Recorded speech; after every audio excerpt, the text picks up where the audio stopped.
¿Eres o conoces a alguien que dice: yo no quiero estudiar, pero lo haré? Hay muchas cosas que tengo que aprender. No quiero estudiar, no, yo no quiero estudiar. Pero ¿sabías que el arte de hablar, de escribir, es decir, de hacerse entender sin que el otro tenga que deducir el mensaje que se le pretende transmitir, requiere de una buena base, de práctica, ¿Y de qué más según tú? El viaje a la cumbre, podcast para lusohablantes, episodio 53. Gramática, otro de los pilares de la comunicación. Soy Olga Perlas, profesora facilitadora del idioma español para lusohablantes. En mi página olgaperlas.com encuentras más detalles sobre mi trabajo. ¿Listo o lista para un viaje más? Y recuerda, no dejes de aprender, que la vida nunca deja de enseñarte. Bienvenida y bienvenido a nuestro encuentro. Hoy, nuestro invitado es Enrique Melone, un experto en el área de gramática y otros aspectos de los que te enteras en este episodio.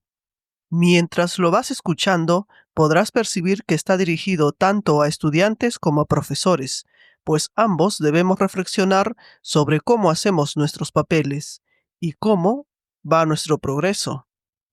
Empezamos. Un gusto tenerte en este podcast. Encantado, yo estoy agradecido por la invitación, Olga, realmente muchísimas gracias. Gracias a ti por haber aceptado nuestra invitación. ¿Podemos hablar un poquito sobre ti y sobre tu trabajo? Sí, claro. Bueno, yo ya hace muchos años que soy docente de español, de castellano, como se llamaba en mis tiempos, y literatura.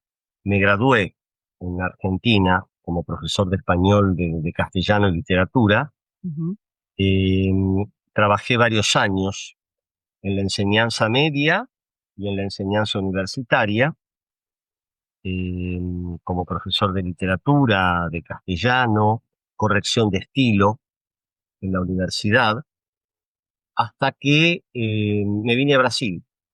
Ahí en Brasil empecé trabajando como profesor en escuelas de idioma, para lo que luego pasé a ser coordinador y ya me fui especializando en la capacitación docente, además de profesor, de dar clases de español como lengua extranjera, pero me capacité, trabajé mucho en capacitación docente, o sea, en cursos de preparación para profesores, sobre diversos temas, todos relacionados con la pedagogía o con las lenguas extranjeras, o con el español como lengua extranjera, Uh-huh. con su gramática, en fin, la pedagogía de su gramática. Eh, Acá en San Pablo me desempeñé como coordinador en los cursos de lenguas de algunas instituciones de enseñanza de segundas lenguas, y también con un grupo de amigos creamos una especie de curso, un curso lato sensu en la Pontificia Universidad de San Pablo, en la PUCI, San Pablo, que se llamaba Español para Brasileiros. Curso que tuvo bastante éxito, tuvo una duración de casi 5 años, y luego, bueno, luego se cerró. Y bueno, ahí yo trabajaba dando las clases de morfología y de sintaxis del español y de pragmática en algún momento.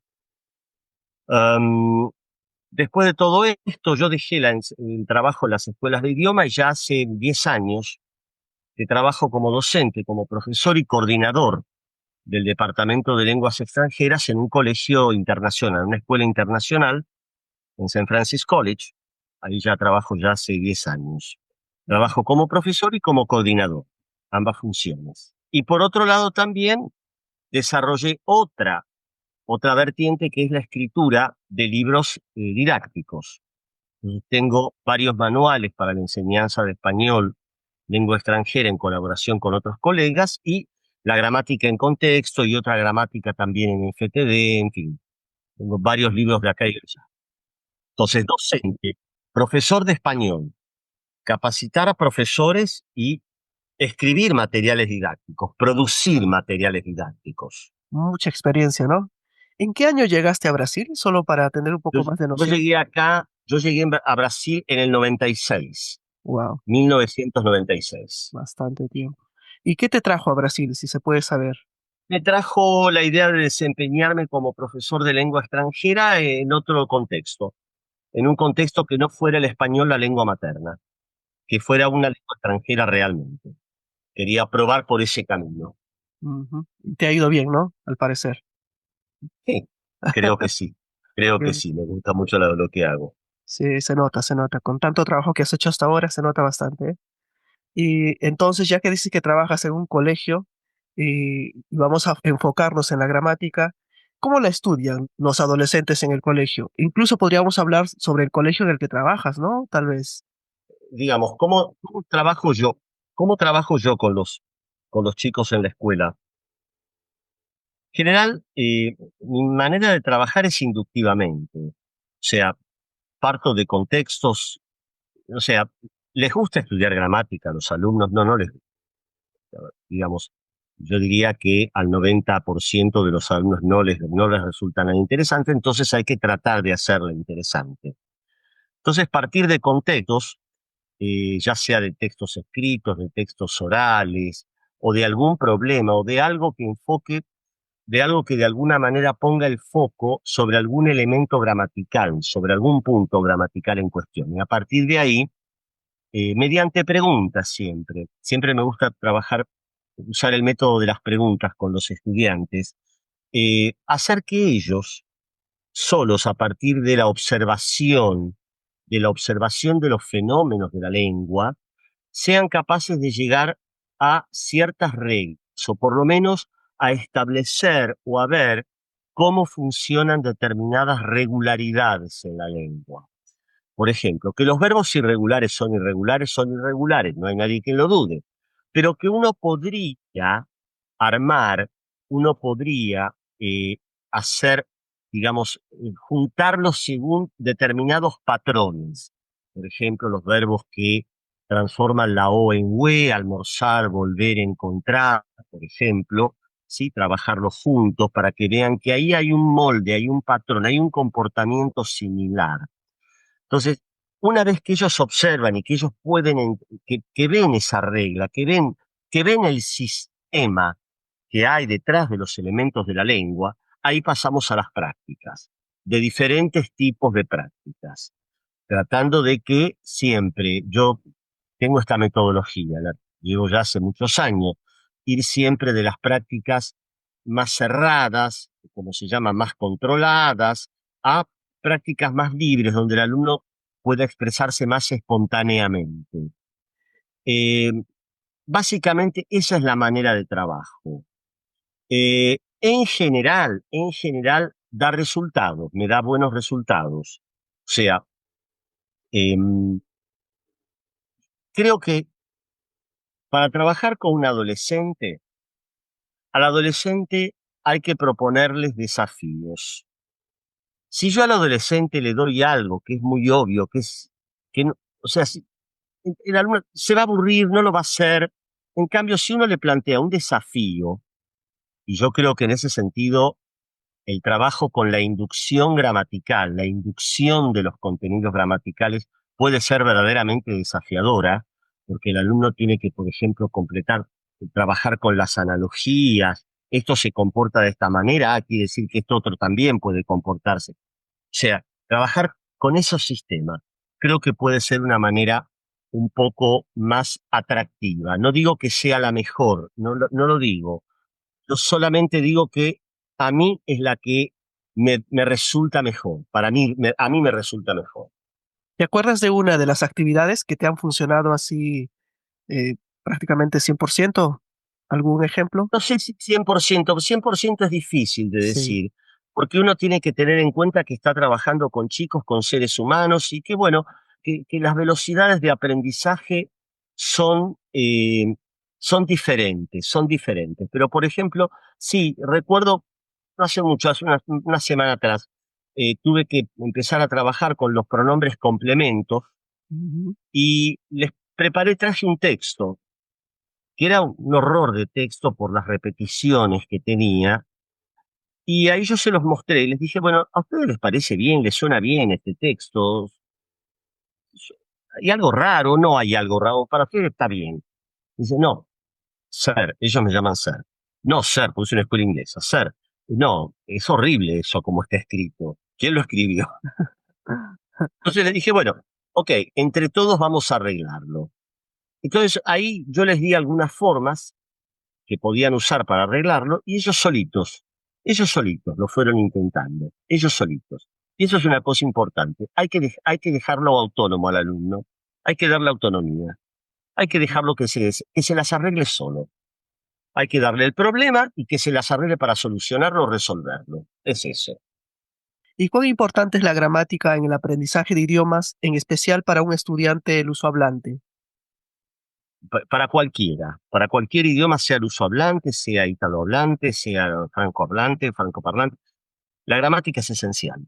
La gramática es esencial. O sea, no sé, porque la gramática es el sistema de la lengua. Entonces yo no puedo enseñar una lengua si no le enseño el sistema a mi alumno. Eh, y acá yo creo que hay que tener en cuenta lo siguiente, que la gramática nos va a ayudar, la gramática de una lengua nos ayuda a tener precisión en la comunicación, a decir las cosas claramente, con mayor precisión, perdón, y eh, esto nos ayuda a ser más claros, nos ayuda a ser más claros. Otra cosa, nos permite desarrollar habilidades más avanzadas. Por ejemplo, ¿cómo voy a argumentar? ¿Cómo voy a entrar yo en un debate para argumentar si no tengo mínimas nociones de la argumentación, no tengo mínimas nociones de los conectores, de los usos de los conectores, de los tiempos verbales que se requieren para uso de determinados conectores? Pero además hay otra cosa. Eh, la persona que me esté escuchando, a lo mejor me entiende, pero no va a dejar de sentir extrañeza ante ciertos usos de la lengua, ciertos usos que para él no son habituales, que no son frecuentes en el español. Entonces, evitar las extrañezas para los hablantes nativos, ser más precisos en la comunicación, y esto nos ayuda como hablantes, cuanto más dominamos esa lengua, cuanto más esa lengua se incorpora a nosotros y nosotros somos tomados por esa lengua, es cuando más confianza nosotros tenemos para usarla. Para mí es claro. Y por eso también han publicado entonces el libro de gramática en contexto, ¿no? De ahí la publicación de gramática en contexto, eh, así. Gramática en contexto de alguna manera viene a traducir muchas de las ideas que nosotros tenemos sobre la enseñanza de la gramática. Por eso gramática en contexto tiene una estructura muy clara.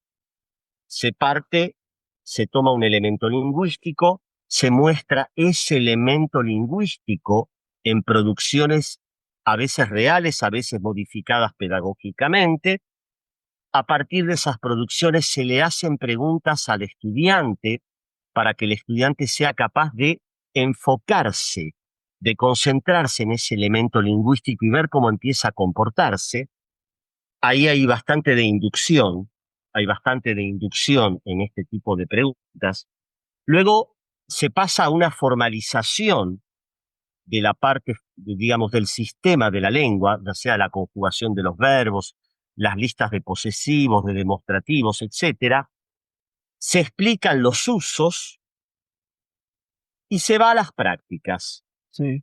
Prácticas que van también de lo más controlado a lo más libre. Entonces, de alguna manera, gramática en contexto fue como poner en un libro toda nuestra idea, nuestras ideas sobre la enseñanza de la lengua. Sí, lo conozco y también lo uso, dependiendo, ¿no? En qué momento lo necesito, lo uso también en las clases. Ese libro lo has publicado con Claudia y con Lorena, ¿no? Y en 2011. Lo hemos publicado con Claudia Jacobi y con Lorena Menón. Es un trabajo a tres manos. Eh, de hecho, a una mano llevaría mucho más tiempo y pero ya tal vez voy a volver a hablar de esto, que la brevedad, hoy los tiempos, la rapidez es lo que circunda, ¿no? Así que es un material en coautoría. ¿Y lo pretenden actualizar? Nosotros pretenderíamos, nos gustaría, pero hasta que la editorial no nos diga, miren, queremos que lo actualicen, va a quedar así. Ah, ya depende de la editorial entonces. Eh, Eh, qué bien. Bueno, ojalá que lo actualicen. Hay cosas que habría que modificarse, hay cosas que son muy extensas, se podría reducir algunas explicaciones, siempre hay modificaciones para hacer. No hay ningún material que sea, que uno pueda decir es un material acabado, perfecto, porque entonces no Mm, vendrían después otros materiales. claro, claro. Además, sí, algunas palabras de repente ya han quedado en desuso, ¿no? Porque como son textos en contexto, algunas palabras de repente que antes se usaban ya no se usan. O palabras o ya, o mismo el tema del Ujú, texto, claro. habría que volver a recontextualizar, en fin. Sí, sí, sí, sí. ¿Y qué piensas sobre aquellos profesores que prometen a sus futuros estudiantes en aprender el idioma en 6 meses, por ejemplo, y que no es necesario aprender gramática? No sé si has escuchado ya ese tipo de anuncios de propaganda. Yo hace mucho que no lo escucho, pero hace mucho, pero a mí me parece un poco raro, pero bueno, yo creo que la propuesta eh, de aprender una lengua en 6 meses sin estudiar gramática, digamos, es atractiva, puede ser atractiva, sobre todo para los que buscan resultados rápidos. Ujú, Hoy en día se quiere hacer todo rápidamente. Mira, te voy a dar un ejemplo. Cuando yo estudiaba lenguas extranjeras, cuando yo era niño, los cursos duraban 7 años, 8 años. ujú, 7 años, 8 años. Hoy en día, un curso que supere los 3 años es un curso que no tiene marketing. Es un curso que está condenado a fracasar. pues sí, ¿Se entiende lo que digo? sí, sí. Hoy los cursos son semestrales. Hoy hay que hacer todo rápido. No importa cómo y de qué manera, hay que hacerlo rápido. Sin embargo, yo creo que este enfoque rápido, de 6 meses, atractivo por un lado, tiene sus limitaciones y puede no ser efectivo a largo plazo. O sea, un curso de 6 meses, ok, me puede servir a mí para viajar inmediatamente a Inglaterra y ser capaz de comprar ropa en una tienda o de ir a un restaurante. Ujú, Pero no me vas a pedir que en 6 meses yo pueda sostener una conversación, sí. no pueda sostener una conversación, pueda discutir sobre un tema.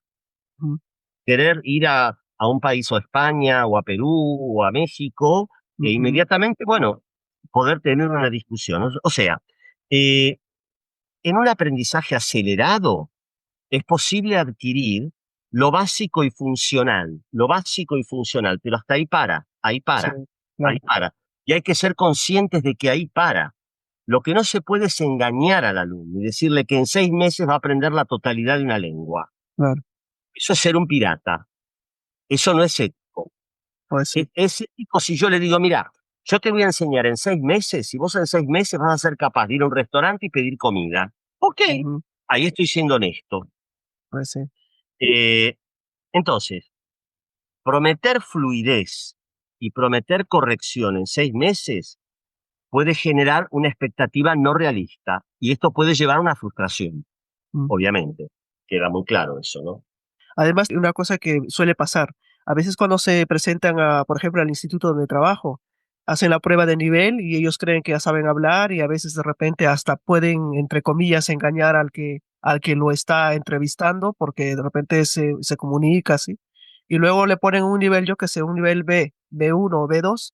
Y cuando estamos dentro de clase se percibe esta diferencia enorme que hay entre aquel alumno que ha empezado desde el inicio con nosotros y aquel que ha entrado porque ha estudiado, yo que sé, un curso por ahí o ha aprendido en su día a día con la gente, él sabe comunicarse, pero ahora que sepa todas las estructuras, que esté todo bien organizado, ahí sí que no, se siente y se percibe que le falta.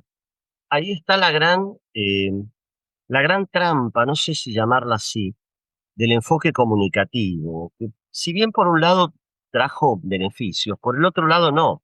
Ya. Por otro lado, eh, por ejemplo, en esta cuestión de que lo que importa es comunicarse, o sea, como si no hubiera lengua detrás de una comunicación, Ujú, como si el individuo cuando se comunica no pone su yo, su subjetividad, y esa subjetividad está en la lengua. Otro error muy común es creer que la gramática es un instrumento de comunicación.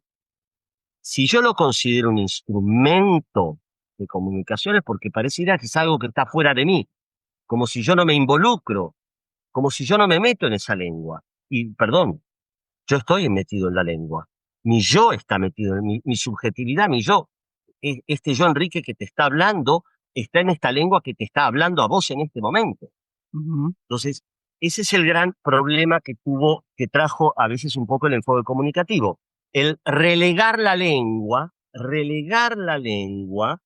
para darle primacía a la comunicación. Y eso llega un momento en que eso se acaba.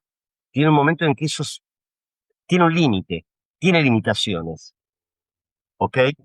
Y es eso lo que vos de alguna manera me estás diciendo cuando me decís que los chicos tratan de engañarte porque se comunican, tienen fluidez, por ejemplo. Eso es una cosa que uno ve mucho en los hablantes brasileños, de español. Tienen fluidez, pero tienen serios problemas de corrección.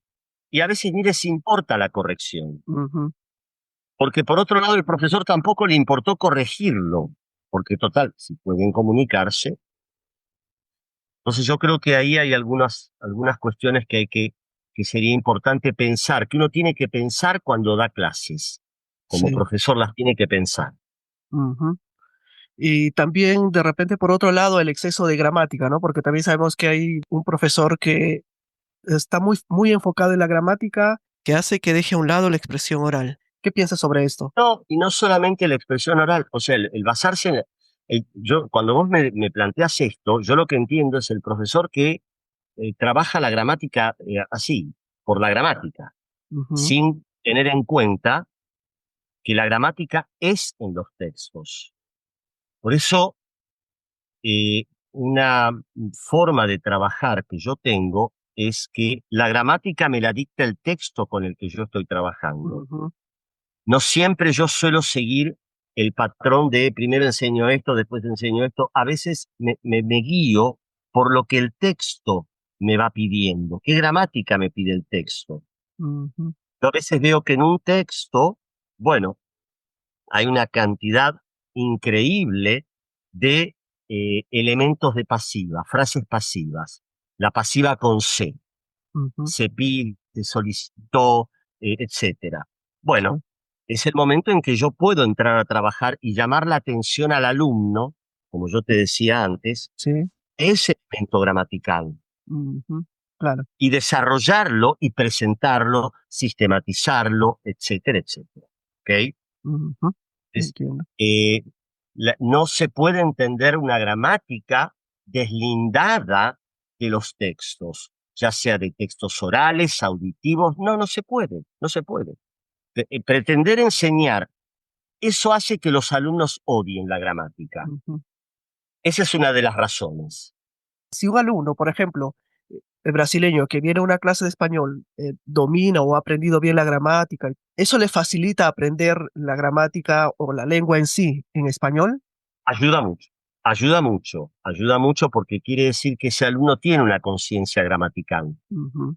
Sí. Si el alumno viene con una conciencia gramatical de otra lengua, eso es fundamental. Yo he tenido montones de alumnos, muchísimos alumnos, que tienen esa sensibilidad, yo la llamaría así, sensibilidad por los fenómenos de la lengua, ¿sí? Que se dan cuenta cuándo estamos usando esto y por qué estamos usando y lo preguntan.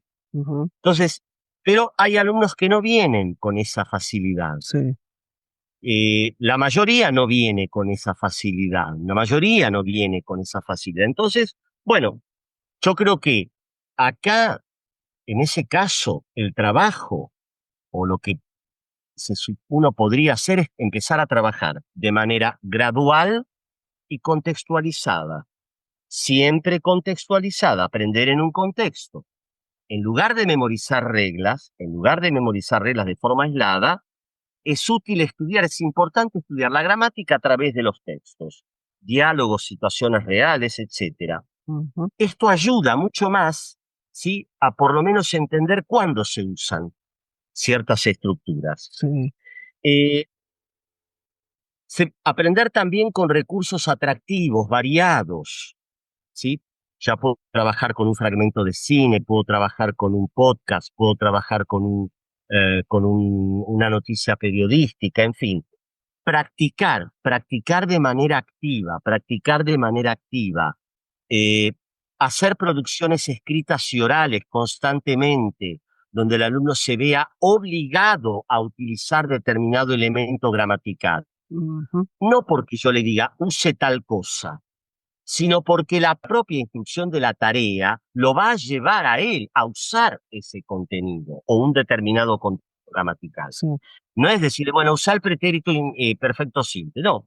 Que la tarea como está formulada, y ahí está el profesor, como yo llamo el profesor elaborador de material didáctico, ¿no? Cuando elabora la tarea, tiene que de alguna manera pensar cómo lo llevo yo a mi alumno a que practique tal elemento sin tener que decírselo. Ujú. Y además, por más que esté de repente dirigido para trabajar aquel aspecto gramatical, no siempre solamente sale ese, ¿no? Salen otros elementos gramaticales en ese texto.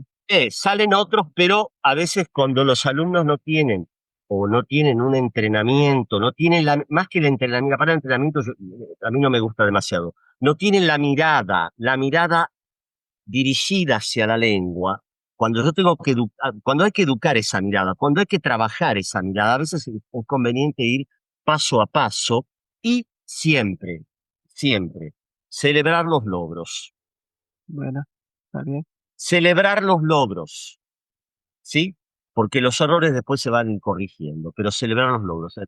A mí me maravilla ver alumnos, y en este momento me pasa con varios alumnos, a los que les ha costado de entrada, y sin embargo ahora van adelante, caminan adelante, en fin, ya saben lo que Sí. tienen que hacer, ¿no? Ujú. Bueno, mira, y otra de las cosas que a mí me llama la atención, y seguro que también te ha pasado, es que a muchos les cuesta o memorizar algunos verbos irregulares, de repente el uso de ellos en diferentes tiempos y modos verbales, además de tratar de interiorizarlos por contexto, ¿no? ¿Hay otras formas de fijarlos? ¿Cómo lo haces? Porque seguro que te ha pasado.